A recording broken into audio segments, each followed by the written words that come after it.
Langit Tibet tidak pernah benar-benar biru. Ia adalah selimut putih pucat yang seolah tersaring oleh jarak dan dingin yang tak kenal ampun. Di sana, di atas hamparan tanah tinggi dan kering, berdiri bayang-bayang masa lalu, runtuhan batu yang mencakar langit, sunyi dan sepi. Itulah Guge, kerajaan yang dulunya menyala seperti matahari, namun kini tertimbun debu dan dilupakan oleh sejarah. Tak banyak tempat di dunia yang memiliki atmosfer semisterius Guge. Terletak di barat jauh dataran tinggi Tibet, kerajaan ini berdiri pada ketinggian lebih dari 3.800 meter di atas permukaan laut, tersembunyi di antara tebing-tebing curam, jurang-jurang purba, dan lembah-lembah kering yang seolah tak pernah mengenal musim semi. Tidak ada suara yang mengisi udara di sana, kecuali angin yang menyapu bebatuan, seolah menggantikan nyanyian dan doa-doa dari masa lalu yang telah lama menguap. Guge bukan hanya sekadar kerajaan kuno. Ia adalah peradaban dengan arsitektur, seni, spiritualitas, dan diplomasi yang maju, yang muncul seperti matahari di tengah padang bebatuan tandus, hanya untuk menghilang tanpa peringatan. Sebuah kerajaan yang seharusnya menempati halaman-halaman sejarah dunia, namun malah menjadi teka-teki arkeologis yang nyaris tak disebut di pelajaran sejarah sekolah manapun. Ketika pertama kali ditemukan kembali oleh dunia luar pada awal abad ke-20, runtuhan Guge mengundang rasa takjub dan keheranan. Bagaimana bisa sebuah kota seluas itu berdiri di tempat sekeras ini? Mengapa ia ditinggalkan? Dan mengapa sangat sedikit catatan yang menjelaskan tentang kehancurannya? Seperti Atlantis di daratan tinggi Himalaya, Guge berdiri dalam ambiguitas yang nyaris mistis. Beberapa penjelajah pertama yang mencapai tempat ini, seperti Sven Hedin dan Giuseppe Tucci, menyebut Guge sebagai sisa-sisa surga yang terhapus oleh waktu. Mereka menemukan kompleks gua yang luas, dinding-dinding batu yang dilukis dengan adegan Buddha, dan reruntuhan istana yang membisikkan kemegahan masa lalu. Namun, tak satu pun dari mereka mampu menjelaskan secara pasti apa yang menyebabkan Guge runtuh. Mungkin itulah daya tarik utama Guge, keheningannya yang menyimpan ribuan pertanyaan. Di sana, waktu terasa membeku. Matahari masih bersinar sama teriknya seperti 1000 tahun lalu, menyinari batu-batu yang telah menyaksikan kebangkitan dan kejatuhan dinasti. Dinding-dinding kuil yang setengah rubuh masih memancarkan warna, meski catnya telah dikupas angin dan matahari. Dalam kesunyian itu, setiap sudut Guge seperti berbicara, meminta untuk diingat, namun tidak pernah benar-benar menjawab. Dalam catatan sejarah Tibet, nama Guge disebut hanya sekilas. Bahkan dalam literatur keagamaan dan silsilah kerajaan, kerajaan ini muncul seperti bayangan, ada namun nyaris tidak diakui. Ironisnya, Guge pernah menjadi salah satu pusat kebangkitan ajaran Buddha di Tibet setelah masa kegelapan panjang. Ia mengirimkan biksu-biksu ke India, menerjemahkan kitab-kitab kuno, dan membangun kuil-kuil yang mengagumkan. Ia bukan hanya kerajaan yang kuat, tetapi juga mercusuar spiritualitas dan ilmu pengetahuan. Namun, segalanya berubah dalam satu abad. Pada abad ke-17, Guge dikepung dan dihancurkan oleh kekuatan dari Ladakh. Istana dibakar, naskah-naskah dibakar, penduduknya menghilang, sebagian dibunuh, sebagian mengungsi, dan sebagian seolah lenyap ditelan bumi. Dalam sekejap, kerajaan yang telah bertahan selama ratusan tahun lenyap dari peta dan dari ingatan kolektif. Hari ini, Guge adalah reruntuhan, tapi bukan reruntuhan biasa. Dinding-dindingnya masih berdiri seperti lukisan bisu. Lorong-lorong gua masih menyimpan lukisan Buddha dengan detail mengagumkan. Tangga-tangga batu yang dulunya dilewati para raja dan biksu kini dilalui angin dan debu. Tak ada suara, tapi ada gema. Tak ada kehidupan, tapi ada kehadiran. Seolah tempat ini masih menunggu seseorang untuk mendengar kisahnya. Narasi ini akan membawa kita menyusuri jejak-jejak yang tertinggal. Dari asal-usul kerajaan ini, kejayaan para raja dan pengabdiannya terhadap cahaya spiritual, hingga kejatuhan yang tragis dan lenyapnya mereka dari sejarah. Kita akan menyusuri lorong-lorong Saparang, ibu kota Guge, seperti menyusuri pikiran seseorang yang mencoba mengingat mimpi lama. Kita akan membuka lembar-lembar kitab yang pernah nyaris hilang dan memahami arti penting Guge bukan hanya sebagai tempat, tapi sebagai simbol. Karena Guge bukan sekadar reruntuhan kerajaan. Ia adalah peringatan bahwa bahkan cahaya yang paling terang pun bisa padam. Bahwa peradaban, betapapun agungnya, bisa dilupakan. Dan bahwa sejarah seringkali menulis ulang dirinya, bukan dengan pena, tapi dengan diam. Mari kita berjalan perlahan, tidak terburu-buru. Karena di Guge, waktu tidak berlari, ia hanya menunggu. Jika langit adalah atap dunia, maka dataran tinggi Tibet adalah lantainya. Dengan ketinggian rata-rata lebih dari 4.000 meter di atas permukaan laut, wilayah ini sering dijuluki atap dunia. Namun, di sudut baratnya yang paling terpencil, terdapat sebuah wilayah yang lebih sunyi, lebih keras, dan lebih misterius dari bagian Tibet manapun. Di sanalah Guge pernah berdiri. Bayangkan sebuah tanah yang jarang diguyur hujan. Tanahnya kering, berbatu, retak, dan seperti dilupakan oleh waktu. Angin yang menusuk tulang menjadi suara latar harian. Di musim dingin, suhu bisa jatuh hingga minus 30 derajat Celcius. Sementara di musim panas, sengatan matahari bisa membakar kulit seperti api diam. Guge berdiri di kawasan lembah Saparang, di wilayah Ngari, Tibet Barat. Jauh dari pusat pemerintahan Tibet klasik di Lhasa, jauh dari aliran sungai Yarlung yang memberi kehidupan, dan bahkan jauh dari bayangan dunia modern. Ia seperti dunia tersendiri, sebuah mikrogalaksi yang memisahkan diri dari sejarah utama. Namun, justru dari ketertutupan inilah Guge mendapat kekuatannya. Dalam isolasi ekstrim itu, manusia belajar bertahan hidup.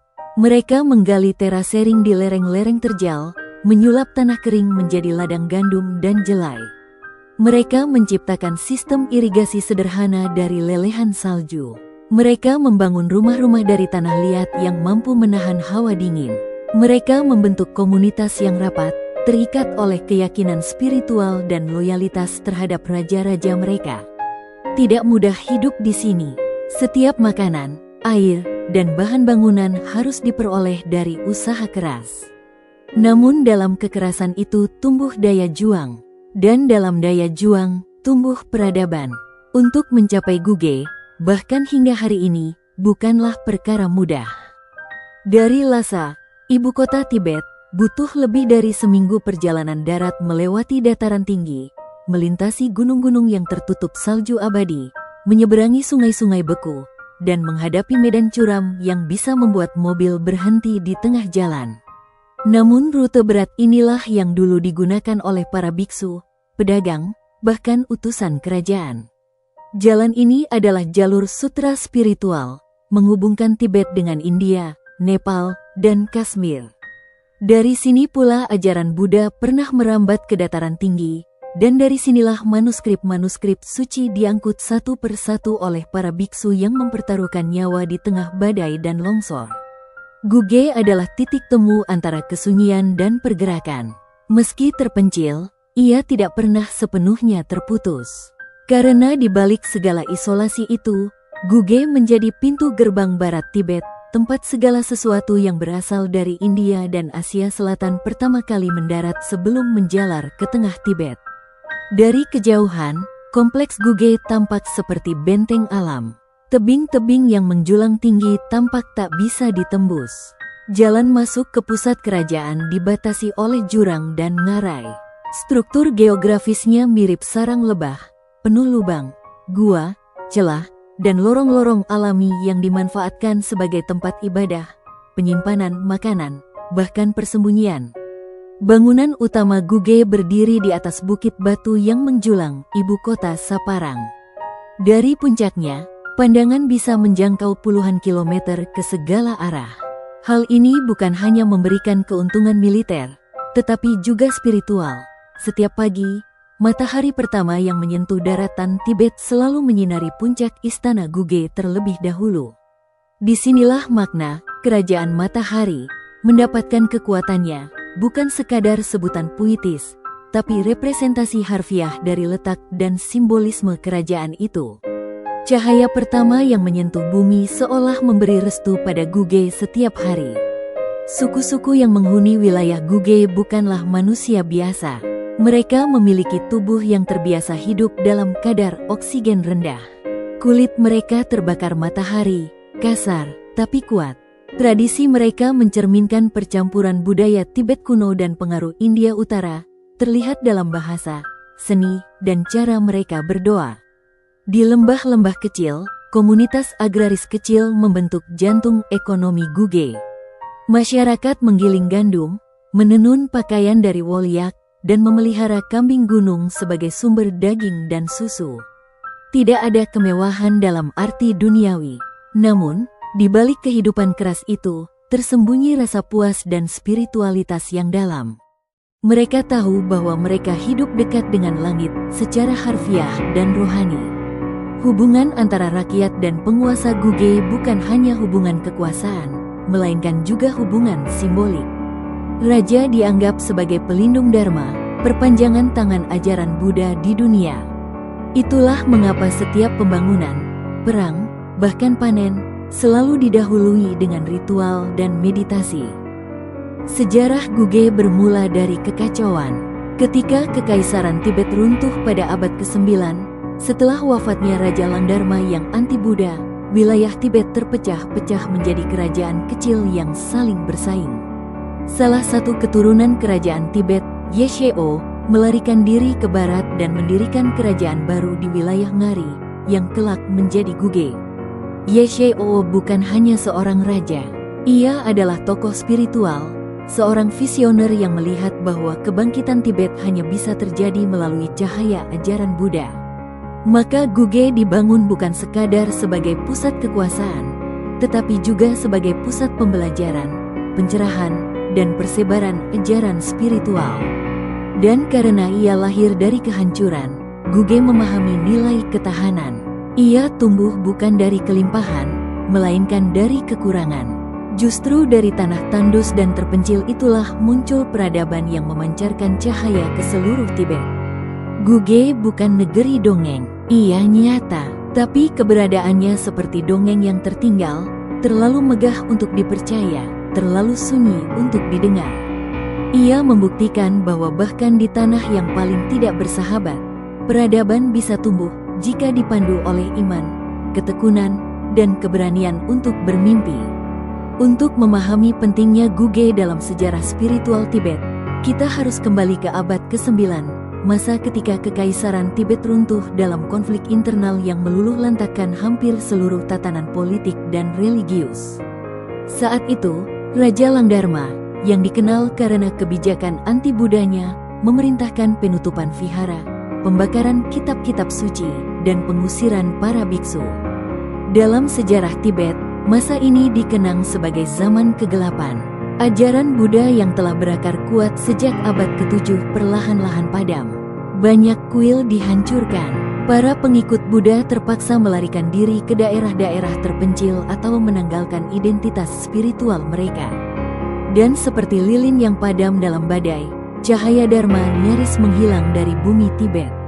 Namun di tengah gelap itu, sebuah nyala kecil mulai muncul dari tempat yang tak terduga, sudut paling barat Tibet, di jantung Guge.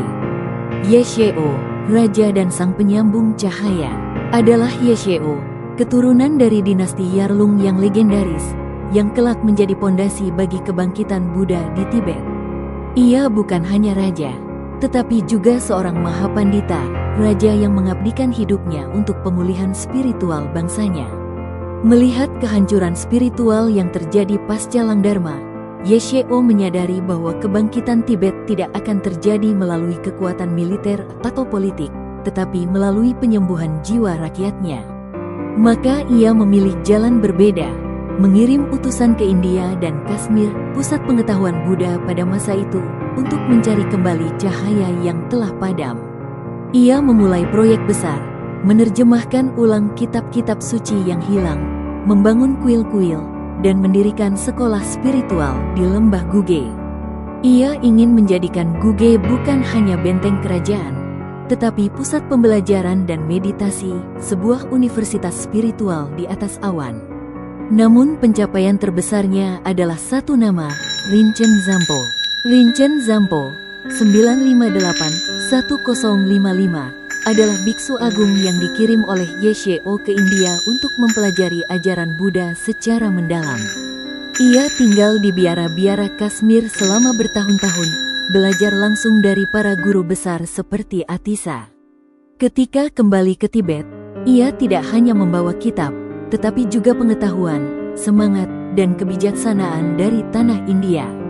Rinchen Zampo menjadi motor utama kebangkitan spiritual Buddha. Ia menerjemahkan lebih dari 100 kitab suci dari bahasa Sanskerta ke dalam bahasa Tibet. Karya-karyanya menjadi fondasi utama teks-teks kanonikal yang hingga kini masih digunakan di biara-biara Tibet modern. Di bawah pengaruhnya, Guge membangun lebih dari 100 vihara di wilayah barat Tibet, termasuk yang paling terkenal, Biara Toling dan Kompleks Kuil Saparang. Lukisan dinding di dalam gua-gua tersebut menggambarkan kehidupan Sang Buddha, para bodhisattva, dan legenda-legenda spiritual dalam gaya campuran antara Tibet, Kashmir, dan Gandhara. Seni di Guge menjadi bukti bahwa wilayah ini bukan hanya spiritual, tetapi juga kosmopolitan, membuka diri terhadap pengaruh budaya luar, namun tetap berakar pada tradisi Tibet. Kuil di Guge bukan sekadar tempat sembahyang. Ia adalah sekolah, perpustakaan, ruang diskusi, bahkan pusat pengobatan. Di ruang-ruang batu yang sempit dan dingin, para murid mendalami teks-teks filosofi Madhyamaka, logika Buddhis, dan praktik Tantra Vajrayana. Di sana, semangat belajar tidak dibatasi usia atau status. Biara Toling, yang menjadi pusat utama, memiliki ratusan biksu pada masa puncaknya. Disinilah para guru dari India, Nepal, dan Kashmir berbagi ilmu. Buku-buku suci ditulis ulang dengan tinta alami, digambar dengan ilustrasi yang detail, dan disimpan dalam lemari kayu ukir yang harum getah pinus. Para biksu di Guge mengembangkan tradisi lojong, pelatihan pikiran, dan dzogchen, latihan kontemplasi tinggi. Mereka menciptakan budaya diskusi intelektual, tempat murid boleh mendebat gurunya dengan argumentasi logis yang tajam namun hormat. Inilah awal dari apa yang kita kenal sekarang sebagai warisan intelektual Tibet. Kehebatan Guge bukan hanya dalam membangun kuil dan menerjemahkan kitab. Mereka juga mampu menggunakan Dharma sebagai alat diplomasi. Melalui jaringan hubungan spiritual dengan India, Nepal, dan Ladakh, Guge menjalin perdamaian, saling pengaruh budaya, dan pertukaran ilmu yang memperkuat stabilitas kawasan. Dalam banyak catatan kuno, disebut bahwa Guge menjadi tempat singgah bagi para peziarah dan pendeta dari Asia Selatan yang hendak menuju pusat-pusat spiritual Tibet Tengah. Guge juga menjadi titik awal rute penyebaran kembali ajaran Buddha ke wilayah Usang, tempat kelahiran spiritual Tibet klasik. Disinilah peran Guge menjadi sangat vital. Ia bukan hanya memulihkan Tibet dari kegelapan spiritual, tetapi juga menyalakan kembali obor Dharma ke seluruh wilayah tinggi Asia Tengah. Seolah menjadi Bodh Gaya dari pegunungan, Guge menjadi pusat meditasi, pemikiran, dan cahaya batin. Pada akhirnya, Guge bukan hanya menyelamatkan dirinya sendiri. Ia menyelamatkan seluruh Tibet. Dalam sunyinya, ia menumbuhkan kembali pohon Dharma yang sempat ditebang oleh kekuasaan duniawi. Dalam keterpencilannya, ia menyusun kembali mozaik spiritual yang tercerai. Dan dalam semangatnya yang tak tergoyahkan, ia membuktikan bahwa peradaban tak selalu lahir dari kekayaan, kadang justru lahir dari krisis, dan bertahan karena keyakinan. Kerajaan Guge bukan muncul dari kehampaan. Ia adalah benih yang tumbuh dari pohon besar yang telah tumbang. Pohon itu adalah kekaisaran Tibet kuno, dan benihnya adalah para pangeran yang tersisa setelah kerajaan itu hancur. Dari reruntuhan kekuasaan besar, lahirlah pilar-pilar baru yang membentuk kerajaan-kerajaan kecil di barat Tibet, dan Guge adalah yang paling bercahaya di antaranya. Setelah Raja Langdharma meninggal secara misterius pada tahun 842 M, kekuasaan Tibet terpecah. Keturunannya melarikan diri ke wilayah barat, membawa serta harapan untuk memulihkan Tibet bukan sebagai imperium militer, melainkan sebagai rumah spiritual baru. Dari garis darah inilah lahir Ye Shao, pendiri kerajaan Guge. Ia adalah seorang raja yang berbeda dari pendahulunya. Jika para raja sebelumnya menaklukkan wilayah dengan pedang, Ye Shao melakukannya dengan kitab suci dan kebijaksanaan. Ia memimpin bukan untuk memperluas tanah, melainkan untuk memperluas cahaya batin bangsanya. Ye Shao dikenal sebagai satu dari sedikit raja Tibet yang benar-benar melepaskan keduniawian. Setelah memimpin kerajaan Guge pada masa awal, ia secara sukarela turun tahta dan menjadi biksu. Ia mendedikasikan hidupnya untuk membangun kembali ajaran Buddha dan menjadi pelindung utama proyek-proyek spiritual. Ia membangun jaringan biara di berbagai sudut wilayah Guge dan mengirimkan para pemuda terbaik ke India untuk belajar. Ia tahu bahwa tanpa fondasi intelektual dan rohani yang kuat, kerajaan tidak akan bertahan, tidak peduli seberapa hebat temboknya. Namun langkahnya tidak selalu mulus. Dalam salah satu catatan yang diwariskan secara turun-temurun, disebut bahwa Ye Shao bahkan menyerahkan dirinya sebagai tawanan kepada seorang raja asing, demi menebus para biksu muda, termasuk Rinchen Zampo, agar mereka bisa tetap belajar di India. Ia wafat di penjara. Pengorbanannya menjadi legenda dan simbol pengabdian sejati kepada Dharma. Setelah Ye Shao, tahta Guge diteruskan oleh keturunannya yang tetap memegang teguh prinsip bahwa raja adalah pelindung Dharma. Dinasti Guge dikenal karena kombinasi unik antara kekuatan spiritual dan kekuasaan politik yang harmonis. Raja-raja seperti Hore dan Changchup Yeshe dibesarkan dalam tradisi Buddhis sejak kecil. Mereka tidak hanya menjadi pemimpin dalam hal administrasi, tapi juga murid filsafat dan praktik meditasi. Sistem kekuasaan di Guge tidak kaku seperti monarki absolut. Dalam beberapa masa, kekuasaan dibagi secara teritorial antara saudara-saudara raja yang memimpin wilayah berbeda di bawah satu jaringan dinasti. Hal ini menciptakan stabilitas yang langka di Tibet pada masa-masa konflik. Namun, di balik semua harmoni itu, perlahan-lahan bibit perpecahan mulai tumbuh. Ambisi kekuasaan dan pengaruh dari kerajaan tetangga mulai menyusup ke istana. Dinasti Guge yang awalnya begitu kuat secara spiritual mulai terjebak dalam intrik politik yang makin membebani. Kekuatan dinasti Guge tidak hanya terlihat dari catatan sejarah, tetapi juga dari bangunan yang mereka wariskan. Kompleks Saparang, pusat kerajaan Guge, dibangun bertingkat di lereng batu yang menjulang, seperti benteng surgawi. Istana utama berada di puncak, sedangkan kuil-kuil dan pemukiman rakyat menurun berundak ke bawah. Struktur ini mencerminkan filosofi kosmologi Buddhis, bahwa pencerahan dimulai dari bawah, dan puncaknya adalah kebijaksanaan agung. Seorang raja, sebagai pelindung tertinggi Dharma, tinggal di atas, bukan sebagai simbol dominasi, tapi sebagai pusat penjaga moral spiritual seluruh masyarakat. Raja-raja Guge juga memerintahkan pembangunan sistem kanal air dari mata air pegunungan untuk mendukung pertanian. Mereka bukan hanya penguasa rohani, tetapi juga inovator lingkungan. Dengan sumber daya yang minim, mereka berhasil menciptakan ekosistem yang mendukung hidup ribuan orang di tengah tanah yang tampak mati. Hingga kini, kita masih bisa melihat lukisan dinding di gua-gua Saparang yang menggambarkan raja dan keluarganya dalam posisi memuja Buddha.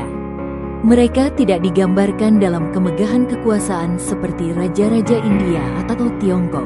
Mereka digambarkan bersila, berselimut jubah sederhana, dengan tangan bersatu dalam mudra hormat. Lukisan-lukisan ini tidak menyatakan kemegahan duniawi. Ia menunjukkan kekuasaan yang tunduk kepada hukum spiritual, kepada keteraturan semesta.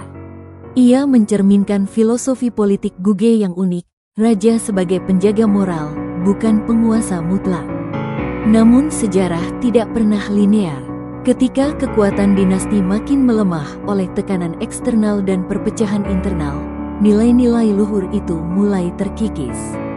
Pada abad ke-17, dinasti Guge menghadapi musuh yang tidak bisa mereka redam dengan doa, sebuah invasi militer yang tidak datang membawa kitab suci, tapi senjata dan api. Para raja Guge pernah membentuk gunung, bukan dengan batu, tapi dengan nilai, dengan spiritualitas yang mengakar dan visi jauh ke depan. Namun bahkan gunung pun bisa runtuh, bukan karena angin, tapi karena retakan dari dalam. Saparang bukan sekadar ibu kota Guge, ia adalah jantungnya. Kota ini berdiri di atas tebing batu raksasa, seperti sarang burung yang ditempelkan pada lereng gunung. Dari kejauhan, ia tampak seperti lukisan imajinatif, menara-menara tanah liat bertingkat, gua-gua terpahat di dinding batu, dan jalanan sempit yang berliku naik turun mengikuti kontur bukit. Namun dari dekat, Saparang adalah simfoni peradaban. Setiap jengkalnya adalah bukti dari kemampuan manusia untuk membangun, mencipta, dan bertahan.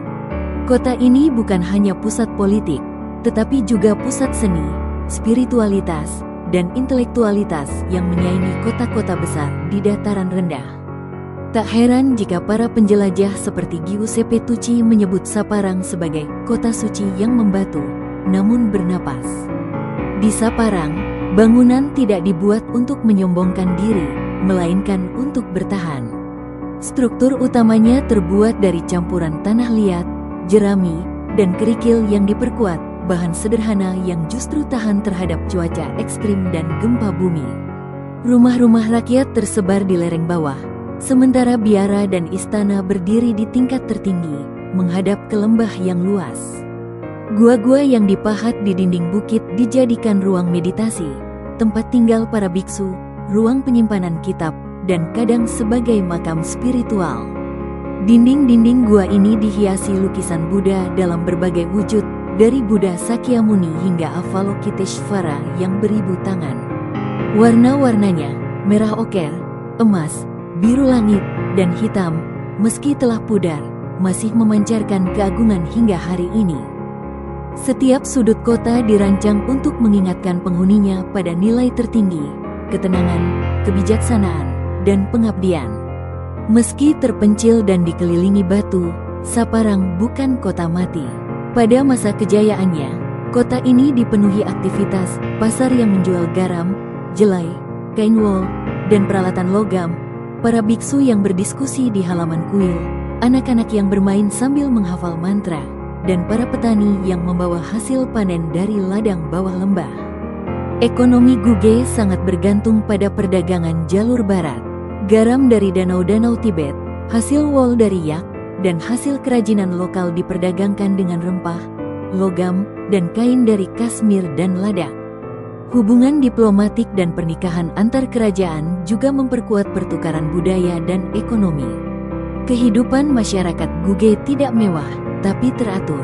Mereka hidup dalam komunitas-komunitas kecil yang terorganisir, berpusat pada kuil atau guru spiritual tertentu.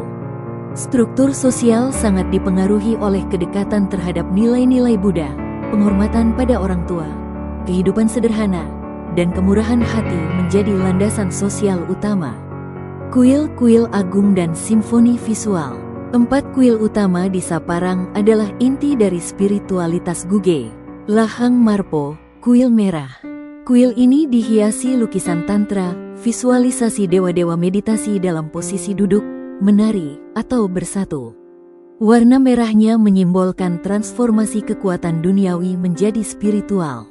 Lahang Karpo, kuil putih, dipenuhi lukisan dari Mahayana Buddhisme dan cerita kelahiran kembali Buddha. Warna putih mewakili kemurnian dan kedamaian.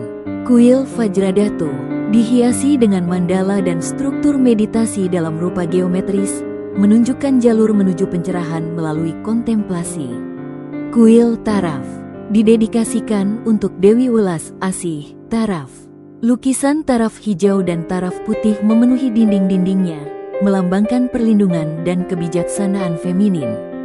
Yang paling menakjubkan, hampir semua lukisan di Saparang menampilkan gaya artistik yang sangat halus, menunjukkan pengaruh kuat dari seni Kashmir dan Gandhara. Wajah-wajah Buddha dibuat halus, dengan mata teduh dan senyum yang tak lekang waktu. Bahkan dalam keterbatasan alat dan bahan, seniman Guge menciptakan karya seni yang menggetarkan.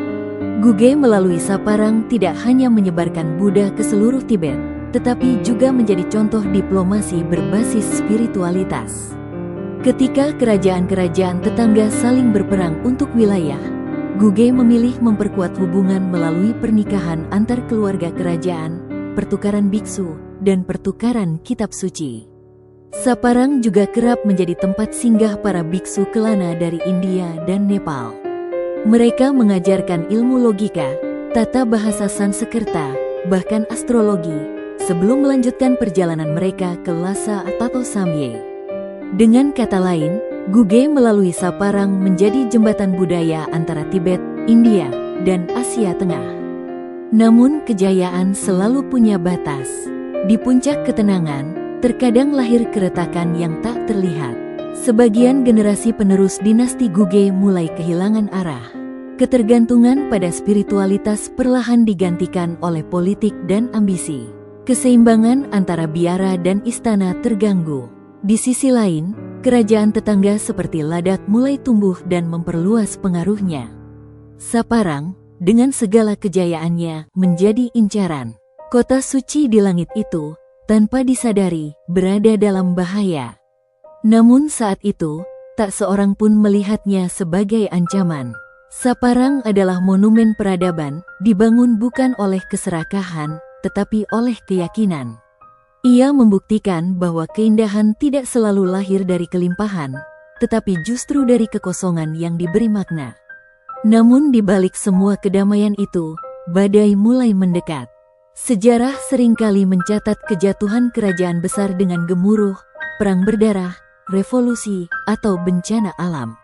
Tapi kejatuhan Guge datang perlahan, seperti retakan halus di dinding yang diam-diam melebar setiap hari, hingga akhirnya seluruh bangunan runtuh dalam satu hembusan.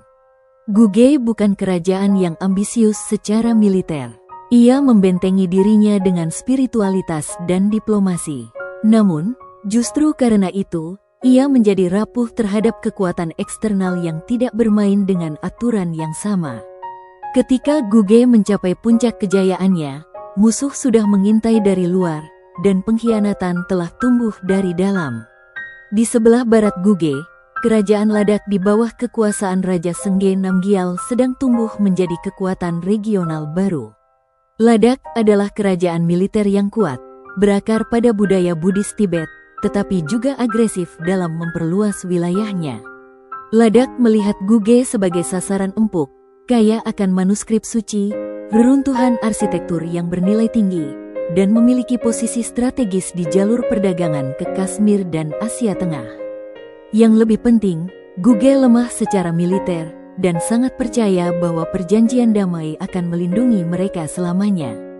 Kesalahan itu fatal. Tragedi Guge tidak terjadi hanya karena invasi luar. Justru penyebab utama datang dari dalam istana sendiri. Raja Deba, salah satu raja terakhir Guge, memerintah dengan gaya konservatif dan penuh kepercayaan kepada kaum spiritualis. Namun putranya, Tasi Drakpa, adalah sosok yang berbeda, ambisius, modernis, dan tidak puas dengan keterasingan Guge. Dalam catatan lisan yang diwariskan penduduk lokal, Tasi Drakpa secara diam-diam menjalin hubungan dengan penguasa Ladakh. Ia merasa haknya atas tahta diabaikan oleh ayahnya yang terlalu condong pada kalangan biara.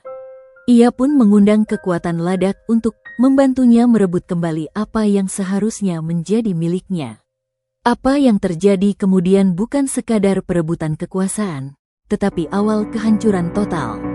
Tahun 1630, pasukan Ladakh memasuki Guge melalui celah pegunungan yang dahulu tak dijaga ketat. Mereka menggunakan jalur rahasia yang ditunjukkan oleh orang dalam Guge sendiri.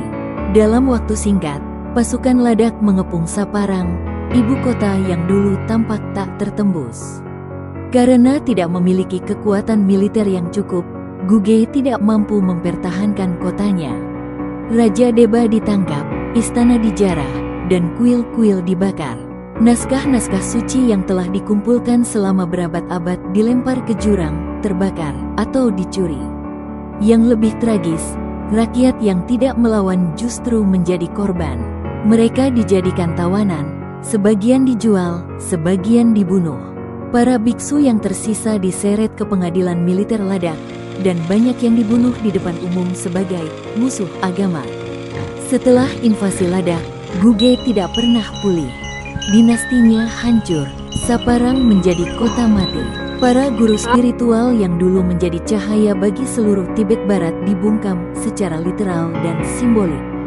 Tasi Drakpa, sang pangeran pengkhianat, dilaporkan tidak mendapatkan posisi kekuasaan yang dijanjikan oleh Ladakh. Ia justru dibuang ke daerah terpencil. Sebuah ironi pahit, ia mengorbankan seluruh peradaban demi ambisi, namun bahkan ambisinya pun gagal diraih. Dan sejarah, seperti biasa, tidak menulis nama-nama pengkhianat dengan tinta emas. Yang membuat kejatuhan Guge makin misterius adalah bagaimana cepatnya ia lenyap dari catatan sejarah Tibet. Dalam banyak teks resmi Tibet dan Ladakh, Guge hanya disebut sepintas, seolah-olah ia tidak pernah ada. Bahkan dalam silsilah kekaisaran Tibet modern, Guge dianggap sebagai cabang yang terputus. Ada dugaan kuat bahwa penguasa Tibet masa kemudian sengaja menghapus Guge dari sejarah resmi karena kekhawatiran akan kebangkitan kembali pengaruh spiritual lama. Biara-biara Guge dianggap sebagai pusat pemikiran yang terlalu liberal dan tidak tunduk pada pusat kekuasaan di Lhasa. Seiring waktu, nama Guge hanya hidup dalam cerita rakyat, bisikan biksu tua, dan dinding-dinding batu yang mulai ditelan angin gurun. Guge jatuh bukan hanya karena perang. Ia jatuh karena pengkhianatan, kepercayaan yang dikhianati, dan kesombongan akan kedamaian yang dianggap abadi. Dan dari semua kehancuran itu, yang paling sunyi adalah ini, tidak ada yang mencatatnya dengan lengkap. Ia menghilang seperti kabut di pagi hari. Mereka bilang Guge telah mati, bahwa kota yang berdiri di tebing-tebing gurun tinggi itu kini hanya rangka, dinding runtuh, gua-gua kosong, dan langit yang tak lagi memantulkan suara mantra. Bahwa para raja dan biksu telah lama terkubur bersama kitab-kitab yang tak bisa dibaca lagi. Bahwa cahaya yang dulu menyinari ujung barat Tibet kini hanya sisa pijar dari api yang telah padam berabad-abad lalu. Tapi jika kau berdiri hari ini di reruntuhan Saparang, di pagi hari ketika kabut belum sepenuhnya naik dari lembah dan sinar matahari pertama menyentuh dinding-dinding tanah liat yang tergores waktu, kau akan tahu, Guge belum mati. Ia hanya menunggu. Angin di Saparang tidak membawa nyanyian burung atau suara pasar seperti dulu. Kini ia hanya membawa debu, bisikan, dan bayang-bayang. Tapi justru dalam kesunyian itu, sejarah menjadi lebih jujur. Di antara celah-celah batu, sisa-sisa lukisan yang memudar masih tampak, mata Buddha yang setengah terbuka, tangan taraf yang seolah hendak menyentuh waktu. Beberapa warna masih melekat, merah darah, biru langit, kuning tanah. Mereka bukan lagi sekadar warna, mereka adalah suara. Suara dari masa ketika manusia percaya bahwa kedamaian bisa dibangun dengan puisi dan doa. Suara dari masa ketika raja bisa memilih menjadi biksu, dan pengkhianatan dianggap tragedi spiritual, bukan strategi politik. Suara dari masa ketika tempat paling sunyi di dunia adalah pusat dari cahaya yang menjalar ke seluruh dataran tinggi Asia Tengah. Guge adalah sunyi yang tidak pernah kosong. Ia adalah sunyi yang menyimpan seluruh bunyi yang pernah ada. Dalam setiap reruntuhan ada dua kemungkinan, dilupakan atau ditemukan kembali. Dan Guge, meskipun diam, menolak untuk dilupakan. Pada abad ke-20, para penjelajah seperti Giuseppe Tucci dan tim arkeolog Tiongkok mulai menapaki jalur ke Guge. Mereka menemukan gua-gua yang tidak hanya dihiasi lukisan, tetapi menyimpan naskah kuno, altar, patung-patung kecil, dan bahkan peralatan medis biksu Tibet kuno. Beberapa manuskrip yang dibawa kembali ke Lhasa dan Beijing memperlihatkan tingkat intelektual Guge yang mencengangkan, bukan hanya tentang agama, tetapi juga astronomi, matematika, dan filsafat. Lebih dari itu, struktur bangunan Saparang membuktikan adanya pemahaman mendalam tentang geologi, ventilasi alami, dan perlindungan terhadap cuaca ekstrim, semua tanpa teknologi modern. Guge adalah mahakarya arsitektur spiritual yang dibangun bukan oleh tangan yang ingin menaklukkan, tetapi tangan yang ingin memahami alam. Kini, reruntuhan itu menjadi situs arkeologi sekaligus tempat ziarah. Biksu-biksu muda kadang datang untuk bermeditasi di gua-gua kuno. Turis spiritual dari seluruh dunia mulai menapaki jalur berdebu ke Saparang, bukan hanya untuk melihat sisa-sisa kerajaan, tetapi untuk mendengarkan apa yang masih tersisa. Karena ada sesuatu yang tak bisa dibakar, dirampas, atau dilenyapkan, semangat. Guge tidak lagi berdiri di peta politik, tapi ia masih berdiri di peta hati mereka yang percaya bahwa kekuasaan bukan satu-satunya jalan untuk membangun peradaban. Bahwa kerajaan bisa didirikan di atas nilai, bukan nafsu. Bahwa cahaya sejati bukan datang dari emas atau perang, melainkan dari pengetahuan, kesabaran, dan pengabdian. Dalam dunia hari ini, yang bising, penuh kompetisi, dan terkadang kehilangan arah, Guge mengajarkan satu hal penting, bahwa keheningan bukan akhir, melainkan awal. Bahwa ketika dunia runtuh, yang tersisa adalah siapa kita sebenarnya. Guge adalah pengingat bahwa spiritualitas dan kecerdasan tidak harus terpisah. Bahwa seni, filsafat, dan keimanan bisa hidup bersama di tengah keterbatasan. Bahwa bahkan di tengah tanah tandus, sesuatu yang indah dan agung bisa tumbuh jika ada keyakinan. Apa artinya mewarisi Guge hari ini? Bukan membangunnya kembali dengan beton atau restorasi berlebihan, tapi mewarisinya dalam bentuk nilai. Belajar seperti Rinchen Zampo, dengan sabar dan tak pernah lelah. Memerintah seperti Yesheo, dengan pengorbanan dan kebijaksanaan. Mencipta seperti seniman gua Saparang, dengan cinta yang tak perlu tepuk tangan. Menyepi seperti para biksu, dalam diam yang penuh makna. Guge tidak meminta dikenang sebagai kerajaan besar. Ia hanya ingin diingat sebagai tempat di mana manusia pernah percaya bahwa langit bisa disentuh lewat pengetahuan dan keheningan. Dan itu cukup. Kini, ketika matahari pagi menyentuh dinding batu Guge sekali lagi, di tempat yang pernah disebut Kerajaan Matahari, ia tidak menyinari kejayaan yang sombong, tapi sisa-sisa cahaya yang tak pernah padam. Sebab sejarah bukan tentang yang paling keras suaranya, tapi tentang siapa yang tetap bertahan dalam diam. Guge masih hidup, bukan di peta, tapi di hati mereka yang mendengar batu berbicara. Di tengah sunyi dataran tinggi Himalaya, Guge tak lagi bersuara, tapi dalam diamnya, ia terus mengajarkan kita bahwa kekuatan sejati tak selalu datang dari pasukan, tetapi dari keyakinan. Bahwa kejayaan tidak hanya tentang seberapa tinggi istana dibangun, tapi seberapa dalam nilai itu ditanamkan. Dan bahwa bahkan jika sebuah kerajaan musnah dari peta, selama ada yang masih mengingatnya, ia tidak pernah benar-benar hilang. Jika kisah Guge menyentuh hatimu, bantu kami menyalakan kembali cahaya dari kerajaan yang hampir terlupakan ini.